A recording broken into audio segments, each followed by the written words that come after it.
Okay, what is up there, YouTube? This is J-Man Time, and today I have what could be the rarest footage I could find of an American experimental tank, and that tank is the Christie Model 1921.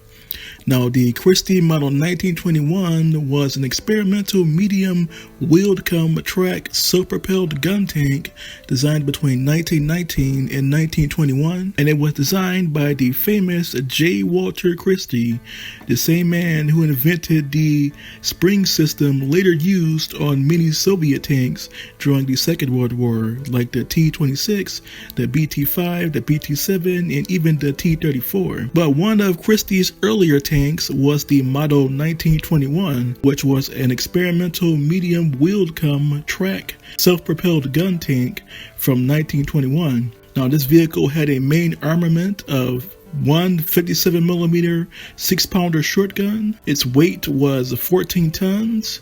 It also had a secondary armament of two 7.62mm machine guns. Its weight was 14 tons. Its armor thickness was actually pretty light, only 6.3 to 19 millimeters, and unlike most other Christie tanks, this tank only had a speed of 14 miles per hour. Now, this vehicle was actually designed as part of an experiment by J. Walter Christie for the U.S. military. Since World War I, J. Walter Christie had been trying to sell many of his tank concepts to the United States military.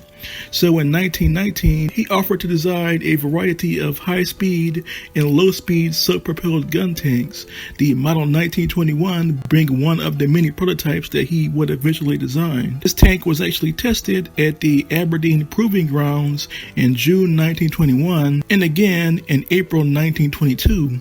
And it actually had the ability to travel 66 miles, but since it was moving at a slow speed of just 14 miles per hour, it wasn't really fast. Now, it seems as if this vehicle might have been tested in Germany. Now, I actually found this footage while looking through German archival footage, and this footage actually comes from a German documentary from 2006 called Die Wehrmacht, which went over a variety of rare prototype German tanks and early production vehicles designed during the era of the Reichswehr, which was the name of the German army during the time of the Weimar Republic.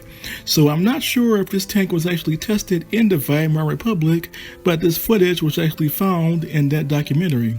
It is one of the rarest tanks to be tested by the U.S. military, and one of J. Walter Christie's earlier self-propelled gun prototypes from the post-World War I era. So what do you all think of the Christie M1921? It is a rare tank. It is also a goofy looking tank. One of the problems I had with J. Walter Christie's tanks is that a lot of them didn't really seem too practical. And the very thin armor of just 6 to 19 millimeters really is not that good for a medium tank. But it is still an interesting concept. So what do you all think? Please tell me in the comment section below. And until next time, this was J-Man Time signing off.